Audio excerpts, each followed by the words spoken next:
Hello, and welcome to another episode, I guess that's what they're called, of The Well-Appointed Mystic. Today, I am doing sort of a June deck haul, which I really wasn't expecting to do this time. Partially because the one sort of large deck order that I placed got lost by my local post office, and thanks to the absolute kindness of the staff at Llewellyn, they replaced the order, even though the post office said that the package had been received. But the post office managed to lose the box. So technically, like, it wasn't really Llewellyn's responsibility to replace it, but they did. And I wanted the rest of the tarot community to know that the people at Llewellyn are very, very kind, and they said that they would pursue getting the money back from the post office rather than making me have to try to file a claim for the lost package. So that said, when they told me that they would reship my package, I asked them to just go ahead and send it straight to my house because they asked for it to be signature required, which I don't blame them. I certainly wouldn't want to have to go through this again for them. I think they would probably say, "No way, lady." But the package actually arrived this afternoon, which was really, this whole thing went down on Monday and it's only Thursday. So they managed to reship my package and have it delivered within 3 days. So big kudos to Llewellyn's customer service department for being so incredibly kind and shipping out my order again, which was a total delight. So anyway, now that we've gotten that out of the way, we can get all super excited because normally I try not to do giant deck hauls every month because I'm on a very tight budget, so I try not to buy a bunch of stuff. However, during the Llewellyn Con this past June, Llewellyn had a great sale on all of their products, and so they were offering many of their decks at a steep discount, and that made it really hard for me to pass up some of these decks that I had always wanted to purchase but hadn't. I was able to basically get them at prices that were similar to what you would pay if you were getting them secondhand, and I was able to get brand new decks. So that was very exciting. The other thing was that June is my birthday month, and my husband very kindly bought me a deck for my birthday, which I thought was awesome. And I had a couple like pre-order Kickstarter decks that came in. So I have a lot of stuff to go over. And like I said, I might not have a video like this next month because honestly, the likelihood of me purchasing or acquiring more than one deck in the month of July seems really unlikely. So let's just all enjoy the bounty this month. And I wanted to start off with this little gem, which I got this weekend. I attended the St. Louis Pen Show in St. Louis, Missouri. I actually work, my real job is as a pen nerd. And so I occasionally help out with various vendors at pen shows.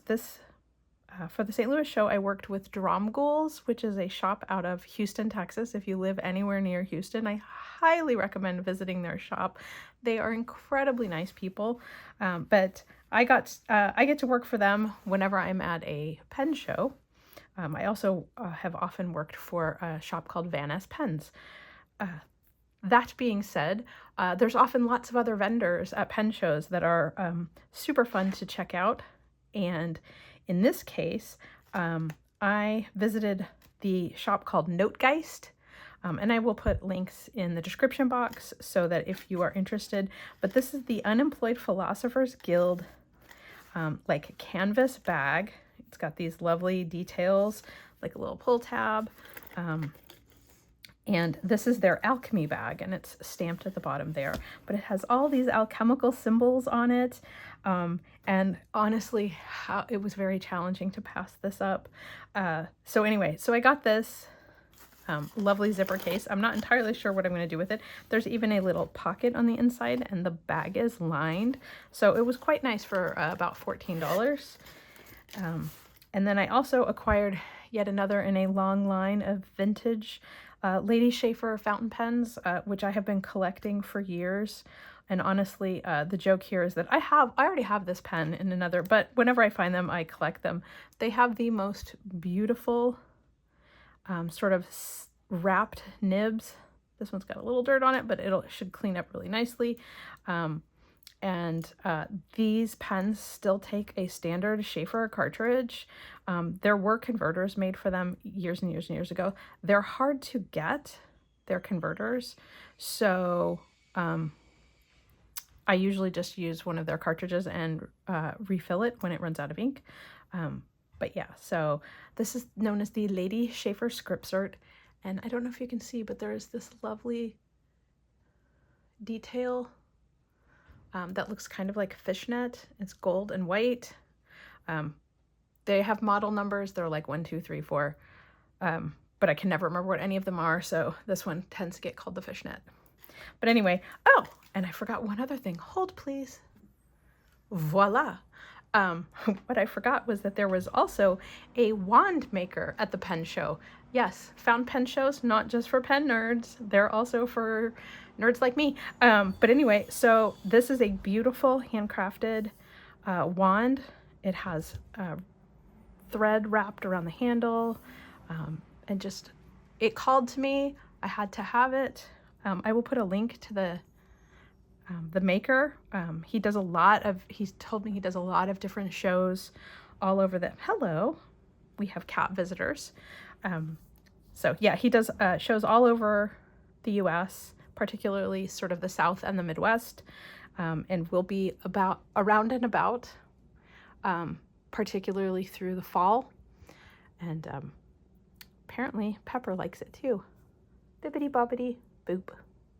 So anyway, yes, so these are the things that I got at the pen show. I realized that it's not usually content that we cover here, but I thought you guys would appreciate the tangential connection to sort of tarot and witchy stuff. To that note, I also got a whole bunch of stamps and stickers from a company called Sticky this month. I am not sponsored. Nobody's getting any money for this, but I thought I would mention it if you guys have not seen the company Sticky. They do a lot of sort of spooky, witchy, tarot-y related stickers in their collection, as well as just things that are beautiful and nature related, like these pretty flowers. But there's just an air of magic and lots of cats. I love this sheet of stickers by Behemoth, I think is what it says here. These little devils, pretty much like the black cat that was just here. And this sheet with the naughty little witch girl. Some beautiful insects. Just all kinds. So I won't go through all of these. There's some wings, there's some letter stickers. They have full sets available where they come with several sheets of stickers plus like a stamp and a little notepad in these little pocket sheets. I just slid them in a standard A5 binder. There's a whole set that was nothing but plants and noodles, which I realize isn't particularly witchy, but it is a little bit. Standing around your ramen pot. But they had these that were sort of pseudo tarot card, oracle card ones. I think there was another sheet. Here's like cat tarot cards. There's one sheet that's all little coffins. I mean, come on. How could I not? So anyway, I recommend Sticky. I will put a link to them in the description box. If this is something that might interest you, but it's definitely going to make my planning life far more interesting in the coming months. I have another cat over here who may make an appearance. Crazy cat lady, that would be me. Okay, so first up, and I was very good. I don't normally like doing this sort of, I haven't looked at this, we're going to look at it together sort of thing. But under the circumstances, since I got many decks today, I made a point of only opening them so much as to remove all the icky plastic noises, because that to me is not ASMR. To some people it might be, but to me I don't like the plasticky noises. So I took all the plastic off so we have box noises. So the first up is a deck called Secret Mirror. It was a Kickstarter deck. Came in the nice little 2-piece box. The cards themselves, as soon as you take them out, you can feel that these are the linen texture that so many people go crazy about. They are just a tiny bit shiny for me. I would love a slightly more matte finish. But overall, these feel very much like standard playing cards. They're standard tarot deck size, but because the paper is pretty flexible like a playing card, even people with dinky hands like me will be able to shuffle these. So there were 2 editions of the Secret Mirror available. One that was going to be sort of black and white with just hints of color. And then I think there was going to be more of a full color edition that was going to take a little bit longer to create. So this is the more subtle color. The illustration style on the cards is definitely looking very Rider-Waite Smith-esque, but the artwork style has a little bit of a manga aesthetic, a little anime look, very like tall, lean characters, big eyes, kind of thing. But I think that they're quite lovely. And I liked that they kind of walked that line visually between sort of some of the manga style cards feel a little too juvenile, like the characters are almost too young. These felt a little bit more sort of in a mid-adult range in terms of what the figures looked like, while still having that charm of the sort of manga look.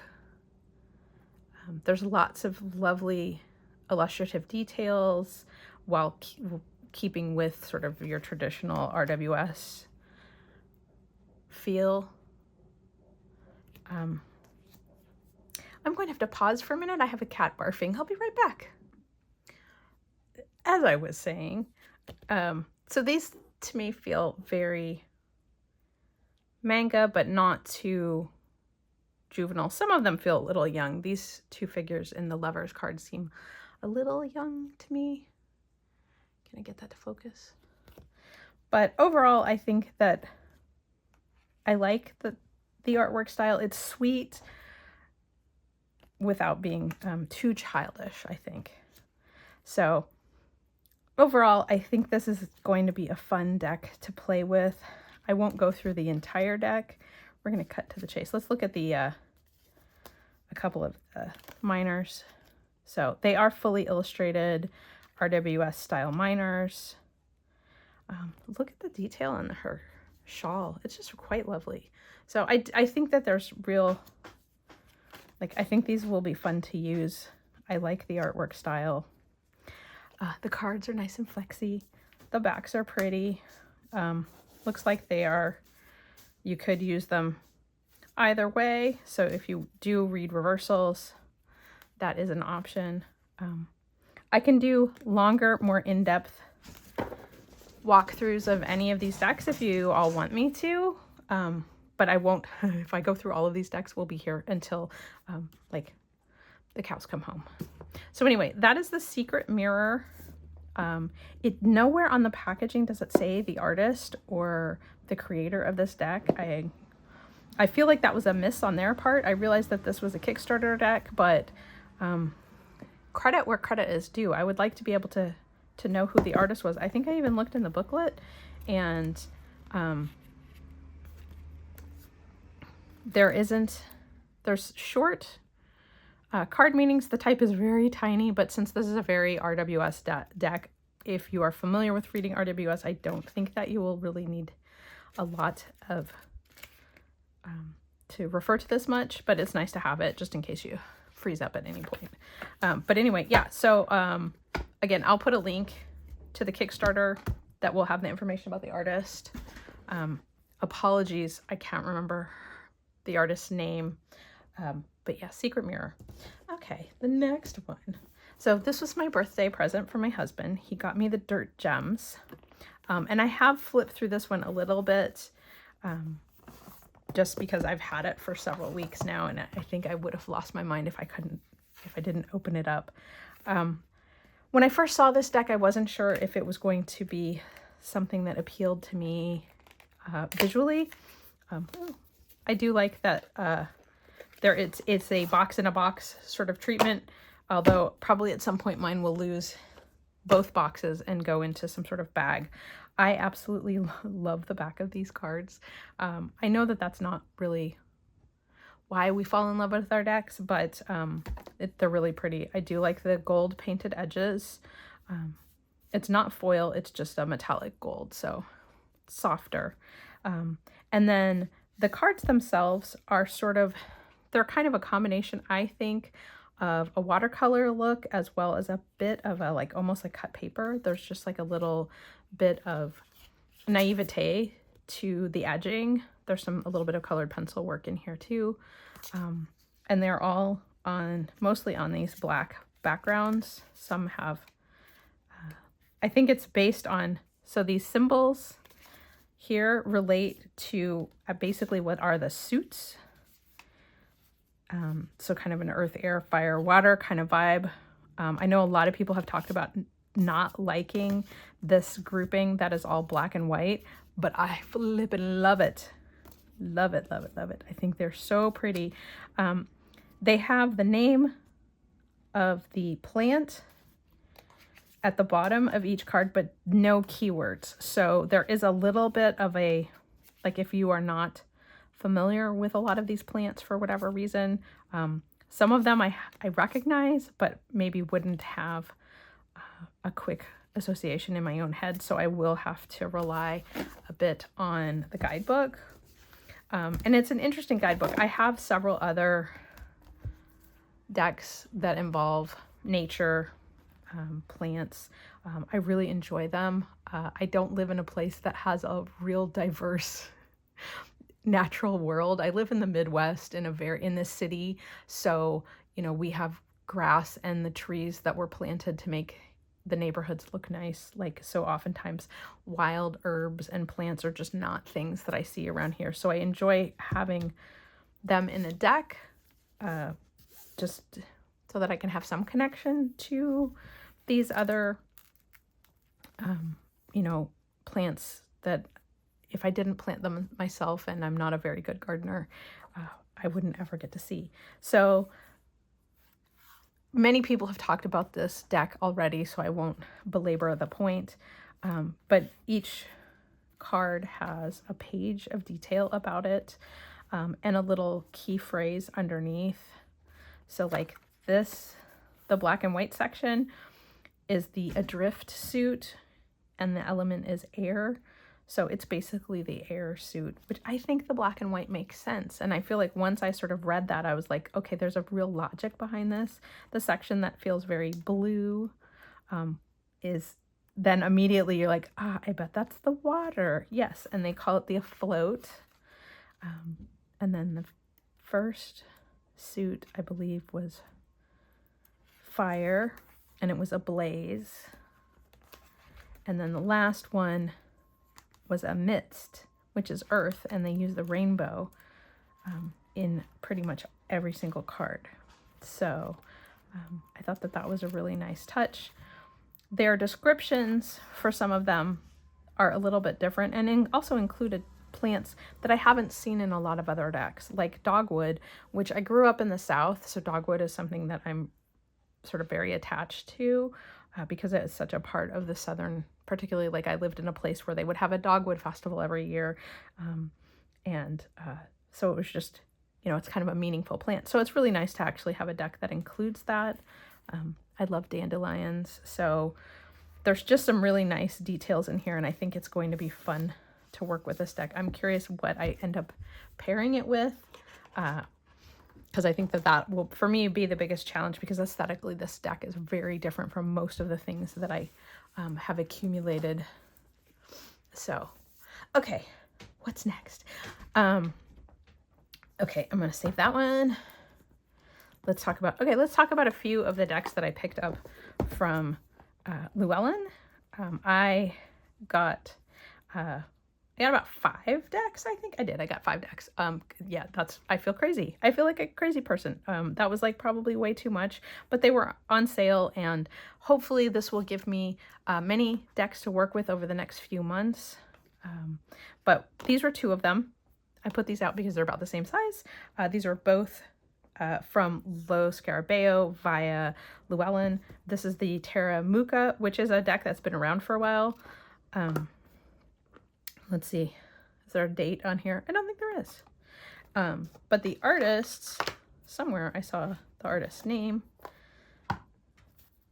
So this was, it looks like the artist is Julia Massaglia and Barbara Nozenzo. There's also Linnea Weatherstone, who I'm assuming wrote the book, and Massimiliano Filidoro. I butchered all of those, and many humble apologies. So the Tera Muka, I picked up, I think someone else recently talked about it in a video, and so I was very inspired by them to pick it up, and if I can remember who was talking about it, I will mention it. I think part of it is it has that very Art Nouveau feel, but different. And at the time I was very, like, when I first saw it, I was like, I like some of Muka's artwork, but I wasn't sure if it was going to be like people using existing Muka artwork and just applying a tarot meaning to it. But in this case, the artists actually illustrated in the style of Muka to create tarot cards. So some of the images are very familiar, but for the most part, they have been modified or altered to actually be representations from the tarot and have that sort of RWS influence. So based on that, I really quite like this, and I was surprised because I don't know that I had ever really seen a full walkthrough of this deck. But I think they hit a good balance between feeling like just sort of an Art Nouveau and Muka's art style, just sort of like the beautiful border details. And look at her face. She almost looks scared. That's very interesting. So I'm pretty excited to work with this. This is the kind of deck I think would be great to use if you read for other people, because the artwork is not, it's familiar to a lot of people because it does look like Muka's artwork, but is still sort of classic Rider-Waite-Smith imagery. So people sort of would feel like they were getting a classic tarot card reading, which I think sometimes people want. They want to be able to have that feel that they're kind of looking at esoteric artwork. But yeah, so, and then it does look like these are all illustrated minors. I'm pretty excited about this. I didn't think that I would be, but it's a quite a nice deck. If we want to get into the cardstock, it's a little slippy. I don't know a lot about Lo Scarabeo. I think I have 1 or 2 decks, but I just have their minis.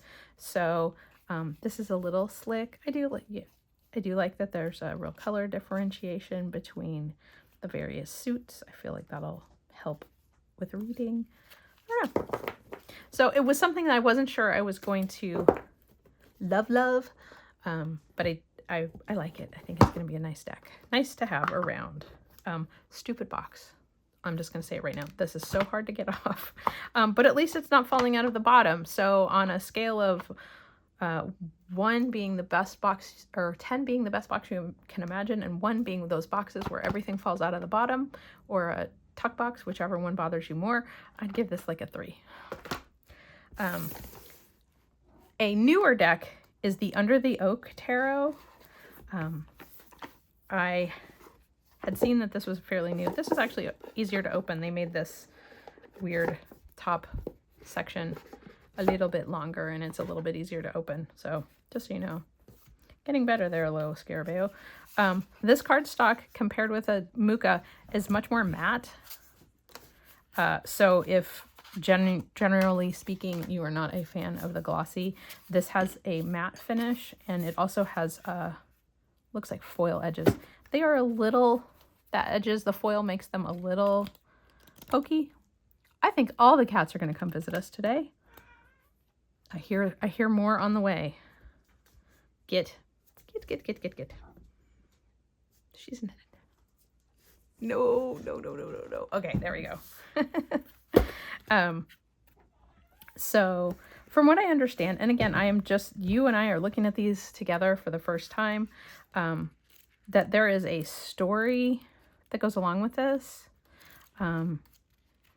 The booklet is divided into a couple different languages, so it looks bigger than it is. It feels like we've got Spanish, Italian, English. Yeah, so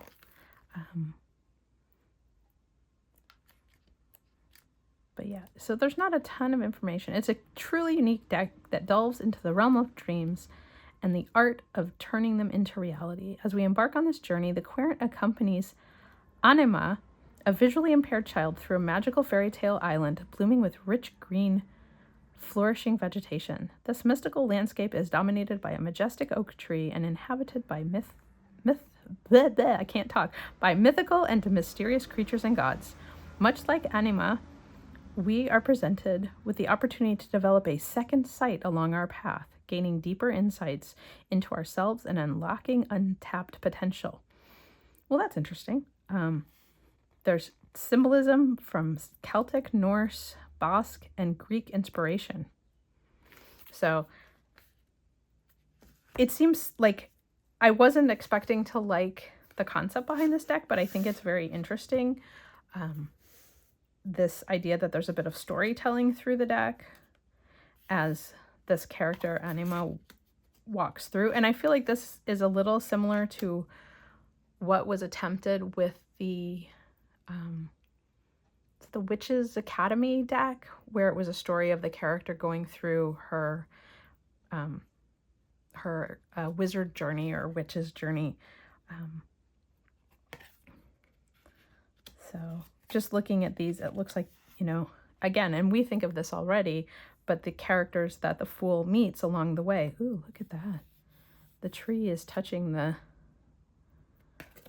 Emperor. Or is the tree the Emperor? So this is an interesting lover's card. I'm a little surprised.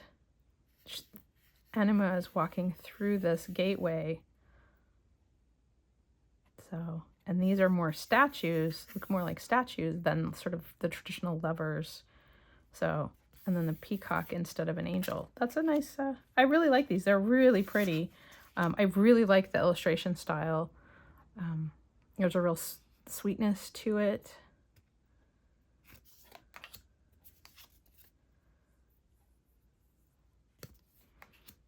So, again, like I said, I won't go through all of these. If you'd like a longer walkthrough in more detail, I will certainly provide that. Just let me know in the comments. We're going to jump ahead to the suit, and it does look like these are all illustrated.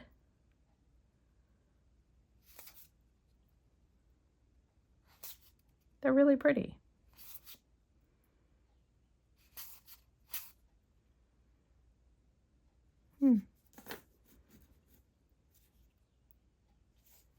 An interesting interpretation of the Nine of Cups, which normally is sort of having it all.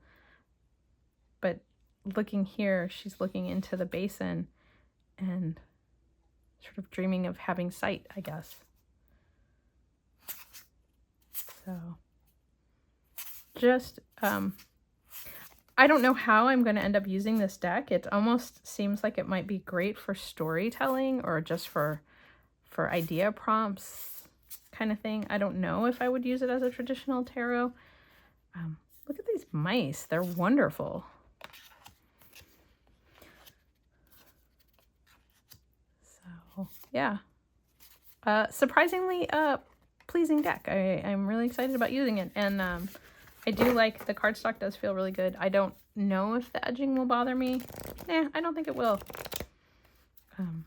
I've been known to just put these on a piece of sandpaper and do this to soften that foil edging instead of trying to cut the cards. But there does seem to be like a weird little bow going on here. That's kind of weird. I'm sure once they're shuffled, I won't notice it. But anyway, that is the Under the Oak from Lo Scarabeo. And the artwork is, it says on here, Ofrid and Strega della Mille, I bet, della Mille. I have a relative with that last name. You'd think I'd figure that out, right? So yeah, that is Under the Oak. Is that what it's called? Yeah, Under the Oak Tarot. Okay. I have two others before I get into the like heart of the matter. I picked up the Tarot of Owls by Pamela Chen with artwork by Elizabeth Alba. Pamela Chen actually did the Witches Academy deck. She was the writer on that as well. And Elizabeth Alba, I believe, has done the Everyday Witch Tarot. This is your sort of classic giant Llewellyn box. Traditional shiny Llewellyn cardstock, but pretty flexible. I love the owl eye on the back. The book is sort of your standard Llewellyn with your sort of full page image of the card, some details. And this is one that I'm on the fence about whether I'm going to like it. I really like the Everyday Witch Tarot, so I was hoping that I would like this as well from an artistic style standpoint. And I was curious about Pamela Chen's book. But some of the owls look a little unusual to me, and I realize that some of them have been anthropomorphized a little bit, you know, to show them wearing crowns and things like that. So driving a chariot with cats. So from an artistic style, this is probably the deck I'm most like, I'm not sure where this will land for me, just because visually it's not really like aesthetically, the art style is not usually sort of what I lean into. But I do like birds. I particularly like owls. So I thought since it was on sale, I would give it a shot and see. Some of the cards are really pretty. There's some interesting storytelling. I mean, I grew up like everyone else on stories of anthropomorphized animals. So it shouldn't be a real stretch for me to sort of look past some of this. I mean, it does have kind of a kid's book vibe. Maybe if I look at it like that, like this is more of a kid's book sort of deck.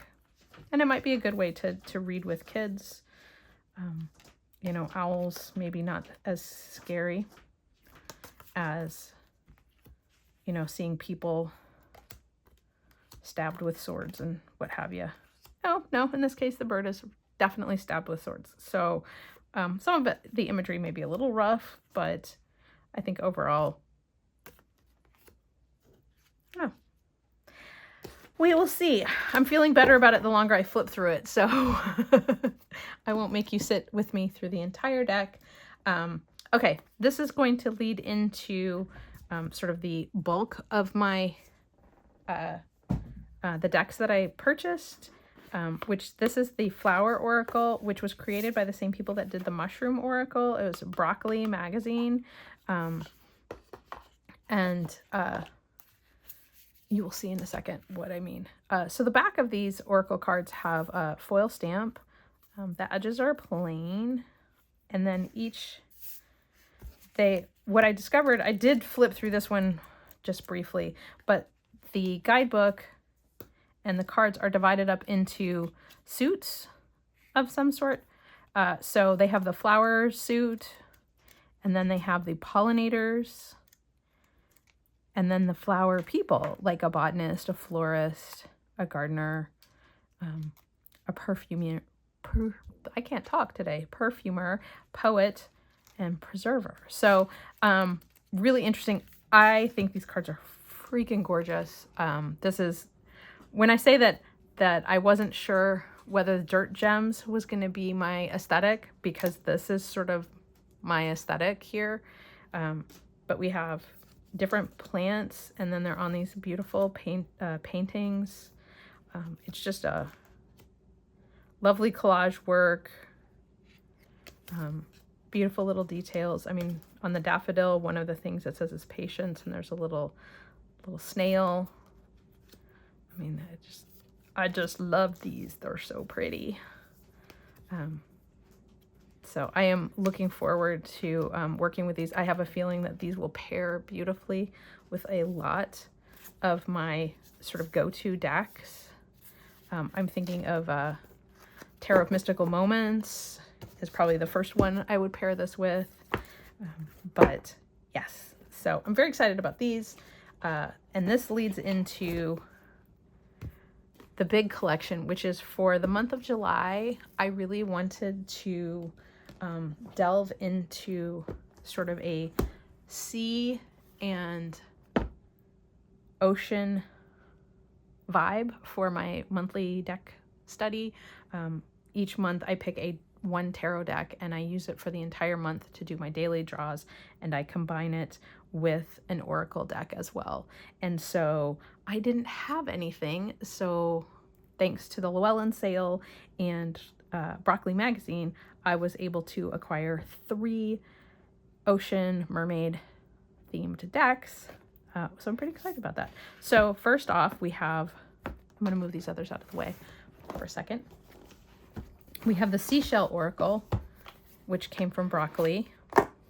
Very similar in sort of organization, setup, the whole thing, to the mushroom and the flower oracle, except this one is all seashells. The backs have a clear opalescent foil hit on this sort of lovely, sort of creamy sand colored card. And then on the fronts, again, very similar in treatment. You have the name of the type of shell, and then some keywords, and the book as well. You can see when you fold it over is divided into, this one is divided into 4 suits. So you have the actual seashells, so it's a bunch of different kinds of shells, like a murex, a mussel, a nautilus, an oyster, and then you have elements of the ocean is the sort of blue edges, and they're hinted to here. So you see the blue edges, you see the tan edges. So it has things like float, foam, moon, pearl, tide, and then the creatures. So then you have things like anemone, barnacle, coral crab, and so forth. And then the last part are the sea people. So you have things like beachcomber, diver, sailor, lighthouse keeper, and siren. So yeah, and again, just like the flower oracle, these are just these beautiful shell illustrations over paintings with some floral elements. They're just what's not to love. I mean, these are just the 100% my sweet spot. Why it took me so long to purchase them, other than my restrictive budget, I don't know. So anyway, those are these, and I'm gonna set these aside because I think that I might just want to try pairing these as we go along. So then I have the Sisters of the Sea, which is a Lucy Cavendish deck. Like I said, I already took the wrappers off of these. This was not incredibly well thought out, but it is a Blue Angel deck that I got through Llewellyn. So I'm not entirely sure if Blue Angel still does their packaging like this. This deck is from, oh, this deck's from last year. So I guess they do. This is 2023. So anyway, that's a little annoying, but it's the kind of thing where I'm like, just make the book smaller. Like it doesn't have, the type's pretty big. The book could have been smaller and the same size as the deck. And then it could have all gone into the same box where it fit instead of this nonsense. But I don't mean to be judgy. I understand. Sometimes you got to do what you got to do. I worked in design for years. I still do. So I get that sometimes you have to use what you've got available to you. But anyway, so this is a mermaid themed. So you get mermaid messages. Like I said, I have not looked through most of these, so I'm learning as you are. So there's symbology and gods and goddesses of the ocean, enhancing mer energy. There's a lot of little interesting things in here. So, and then spreads, and then your actual messages based on the cards. So there's quite a bit of context at the beginning, which is kind of cool. So you can kind of dive into that. I think that that will make this a very interesting read. I think the backs of the cards are really pretty. There's a shell in the middle, which I think I learned from the last deck is a Murex shell, but you know, I'll double check. And then these lovely little mermaid creatures. So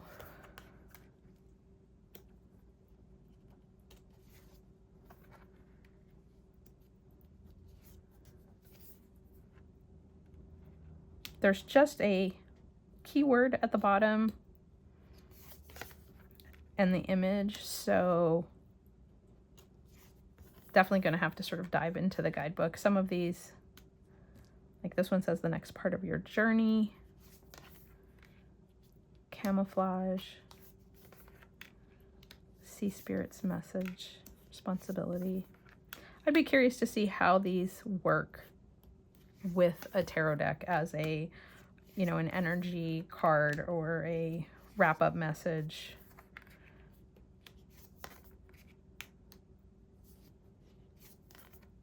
This is not usually an art style I'm drawn to, but some of these images are quite lovely. I love the little scary fish. I forget what these guys are called, but these are those like deep sea pointy teeth, scary little monsters. I like them. So this is the Sisters of the Sea, Healing Magics from the Mermaids, in this ill-fitting box. Oh, I wasn't going to tuck these in a box. Sorry, I wanted to see what these look like with the Mermaid Tarot. Forgive me. So, when we put these two together, belonging, wonder, vibrancy, surprise, connection and fragility, fertility and sanctuary,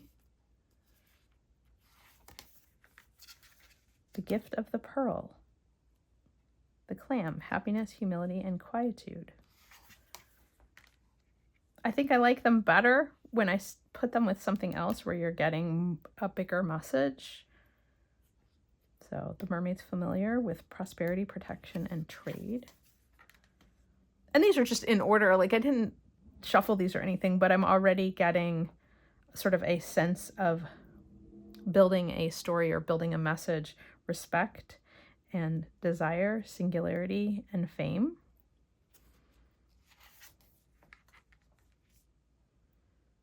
When the song returns, distance, turbulence, and reward.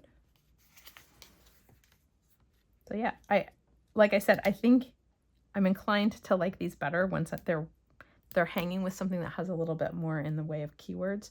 I don't think that the guidebook, let's see, we'll turn to one of these, number 7.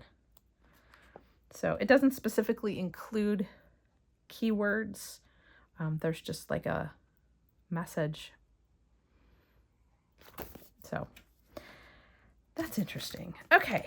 And then the last deck, again, I'm just going to put these off to the side, is the actual Mermaid Tarot, which was written by Lisa Robertson and illustrated by Julie Dillon. This was one of those decks I was never sure. Again, it's just a classic Llewellyn deck with a ginormous box and a big book. And my table looks crazy just off frame. But yeah, so it's the, for lack of a better word, the big ass guidebook. Lisa Robertson, people really talk about how much they like this guidebook. So I feel like that is really in its favor. I wasn't sure, again, if I was going to like this art style, but looking at these images larger and close up, I feel like there's just a lot of beautiful detail in these illustrations and paintings that I really do like them. I think I'm going to be moved by them. This typeface, though, is kind of giving me the heebies, but that's just a graphic designer being a butthead. Are those, is that what's on the cards? No. If it is, at least it's not rainbow colored. So cards, shiny, shiny, shiny. See those catching the light? The backs are not as pretty as I was hoping that they would be. I kind of would have loved just a lovely shell. I mean, I get that this is like a seaweed kind of thing, but I don't know. Anyway, the art director in me is being a pill. Yeah, just looking at the illustrations, these are stunning. Like, just the light and shadow, the coloring in the fins, and yeah, the artwork getting a big thumbs up from me. So I think that this is going to be fun to work with. So let's see if it hangs out with its buddies.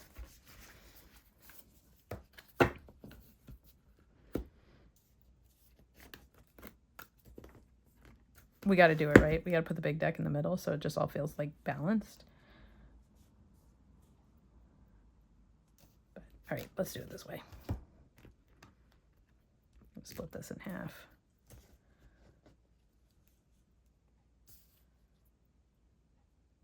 Huh. Just a coinky-dink there, belonging, lovers, and the Nine of Pentacles. So I definitely think that these two decks, the Sisters of the Sea and the Mermaid Tarot, will hang out very nicely together. Clearly the coloring is quite similar.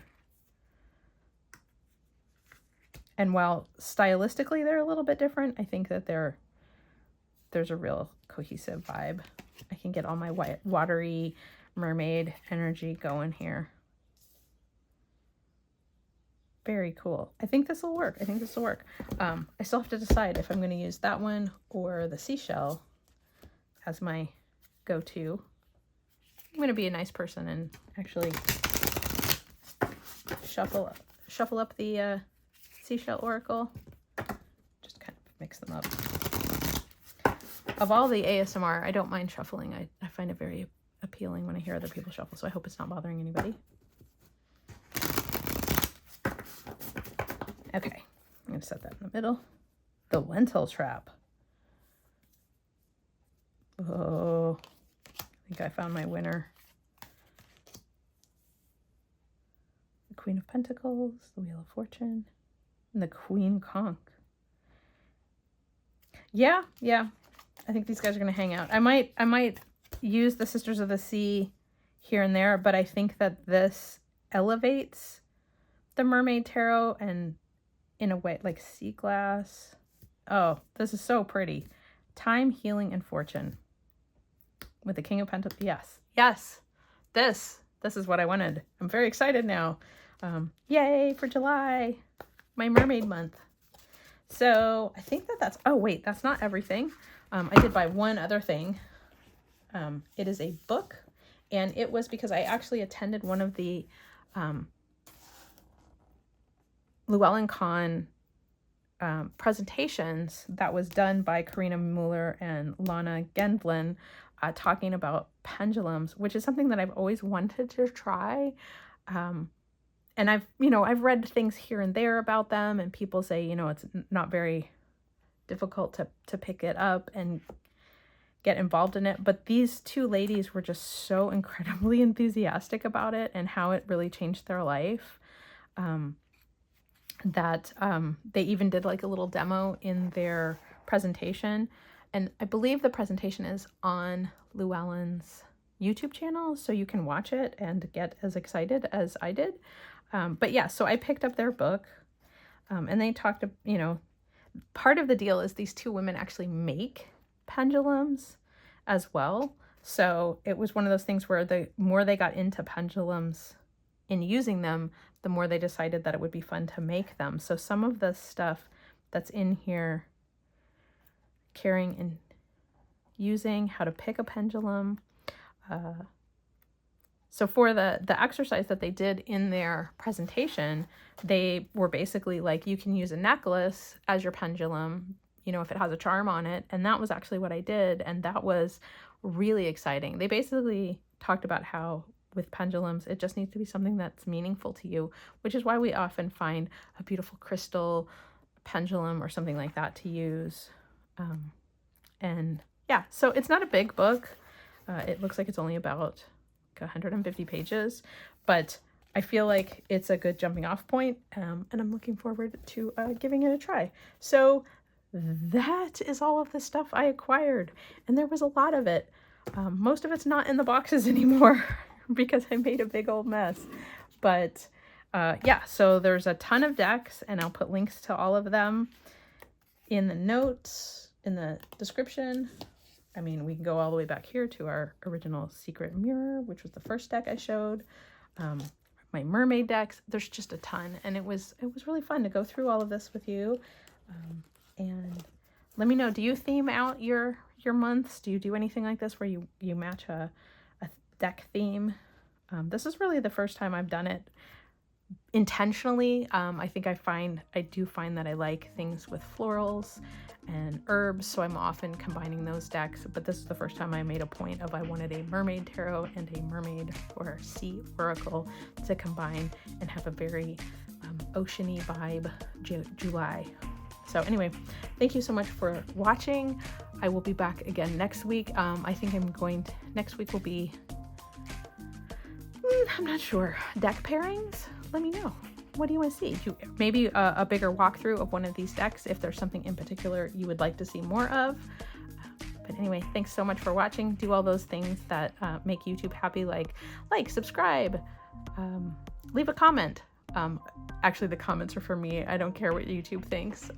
It just means a lot when people say that they like my videos. And my annoying cats. Thanks so much, and I will talk to you again soon. Bye.